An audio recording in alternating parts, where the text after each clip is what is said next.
Olá pessoal, Libertário03 aqui, meu nome é Caio. Para quem não me conhece, esse é um canal Astro Libertário, que eu falo sobre política, economia, filosofia, ética. E hoje eu vou falar sobre um assunto que ele tange tanto a parte econômica quanto a parte ética e política, que é o que aconteceu nessa semana. Eu tô gravando esse vídeo na quarta-feira, só confirmar aqui, quinta-feira na verdade, quinta-feira hoje. E eu vou postar ele na sexta, vou postar ele amanhã.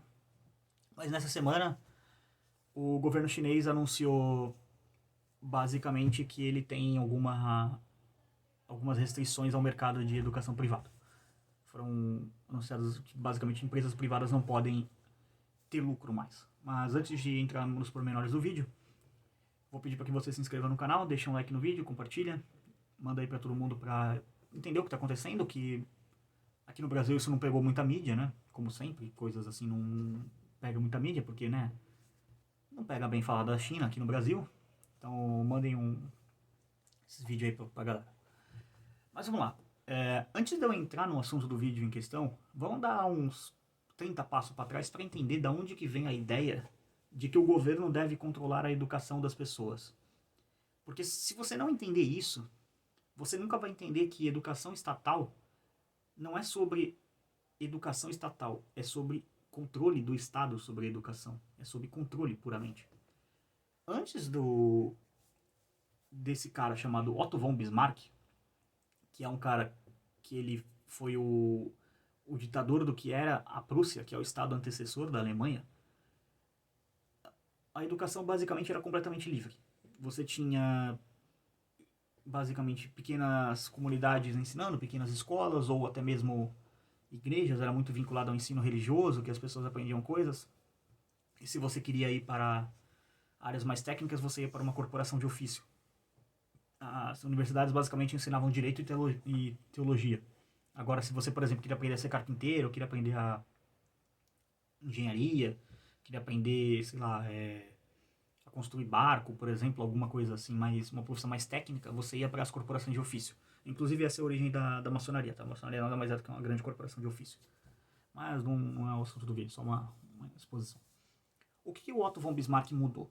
Bom, basicamente esse cara mudou tudo, porque ele é o pai do que é chamado de welfare state.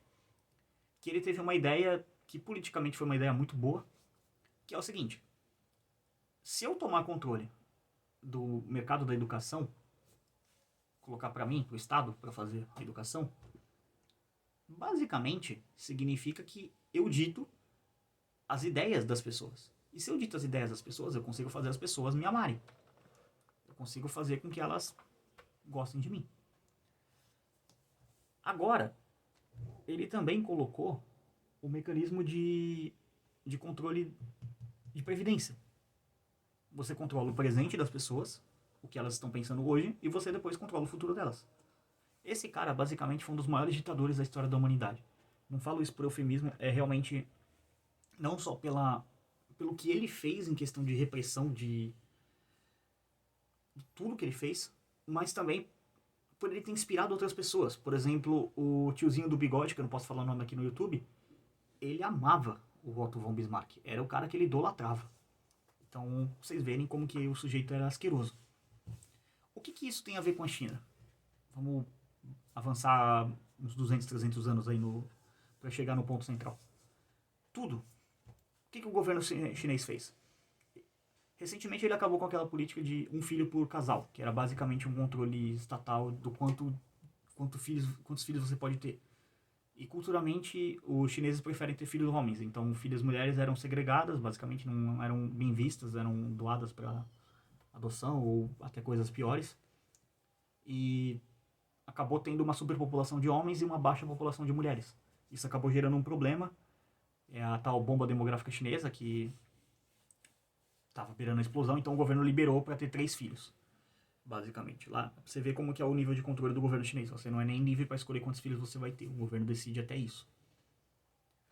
E aí acabou ficando muito caro para as pessoas conseguirem dar educação para 3 filhos. O que o governo chinês fez? Ele pegou todas as empresas do mercado de educação, que convenhamos que na China, que é um mercado de alguns bilhões de pessoas aí, porque tem muita gente na China, para empresários soava uma boa ideia investir no mercado de educação chinês, porque você tem muito cliente potencial e agora que liberou para 3 filhos, pô, você tem ainda mais potenciais clientes ao longo dos anos. Só que o que aconteceu? O governo falou que basicamente todas as empresas da China agora são do setor de educação, tá? Específico. Todas essas empresas são basicamente ONGs. Elas não podem mais ter lucro. Elas não têm que mais perseguir o lucro. E sim, vamos colocar assim, trazendo por argumento do Brasil, a função social da propriedade privada. O que o Partido Comunista Chinês acha que é a função social da propriedade privada? Você não pode ter lucro aí, então é isso aí. Então, de novo, é o governo da China querendo controlar pessoas. Aquelas pessoas que estavam sendo ensinadas nessas entidades privadas estavam tendo um conhecimento mais livre, ensinando elas que o governo não era lá uma coisa muito boa, não tem como saber. Honestamente, só podemos especular aqui, não vou ficar especulando muito no que eles ensinavam, o que eles não ensinavam. Mas convenhamos que se o governo assumir o controle, a coisa vai piorar. E é sobre isso, basicamente, o que é o Estado na educação. O Estado ele não te dá educação porque ele quer ver você inteligente. Ele te dá a educação porque ele quer você um gado obediente. Ele quer você votando direitinho, de acordo com o partido. Aí vai entrar um outro idiota para polarizar com o idiota que está agora. Aí eles fingem ser oposição, mas na verdade são tudo amiguinho. É sempre assim, a estratégia das tesouras. É um lado radical e o outro que finge ser moderado, mas na verdade secretamente está alinhado com o lado radical. E os dois perpetuam o poder. E assim dominam o Estado, basicamente. E a educação é fundamental nisso, porque você precisa que as pessoas não percebam que elas estão numa armadilha, que elas não percebam que elas estão presas num jogo sem sentido, de cartas marcadas, de idiotas inúteis escolhidos num concurso de popularidade patético, ou você pode chamar de eleição, se você assim preferir. Esse é o motivo que a China está tomando conta do mercado de educação. Para eles é necessário. E assim, eu poderia falar aqui da bolsa, colocar um monte de argumento, falando, mas a bolsa caiu, não sei o quê. Isso é irrelevante. O mais importante não é se a bolsa caiu ou se a bolsa subiu. O mais importante é que a liberdade de ensino na China, que poderia ter alguma liberdade, agora é basicamente zero. Porque o Estado controla a educação na China, novamente. Ele basicamente estatizou as empresas de educação e todo mundo saiu vendendo. O que isso pode dar? Talvez um estouro da bolha. A bolha chinesa, porque muita gente vendendo faz a bolsa despencar, né? É a oferta e demanda básica. Todo mundo que tem uma empresa que basicamente ela não vai poder dar lucro, se ela não dá lucro, ela não distribui dividendo. E se ela não distribui dividendo, porque eu como investidor vou ficar com o papel de uma empresa que não paga dividendo? Não faz o menor sentido. Então essa foi a consequência do que aconteceu, mas de novo, os aspectos desse vídeo é irrelevante. O que eu estou querendo falar aqui, que é a coisa mais importante. Não que bolsa não seja importante, mas numa escala de importância para mim é menor do que o controle que está sendo feito. Muita gente perdeu dinheiro. Cara, sinceramente, se você investe na China, você está financiando o crime organizado, basicamente. Aliás, investir em governo é financiar o crime organizado. Então, eu não tô nem aí se alguém perdeu dinheiro com isso. Sinceramente. Pra mim, foi até merecido, sinceramente. O mais importante é que morreu a liberdade na China. Nesse tiquinho, fiapinho de liberdade que tinha ali, agora não existe mais. E o governo totalitário chinês avança. É lamentável, eu espero que algum dia essa porcaria dessa ditadura caia de uma vez. Todas elas, né? Não só a chinesa, mas a brasileira, a cubana, a venezuelana, a argentina, uruguaia, norueguesa. Se você acha que você vive numa sociedade livre com o Estado, sinto lhe informar, meu amigo, que ou você é livre ou você tem Estado. As duas coisas ao mesmo tempo, não dá.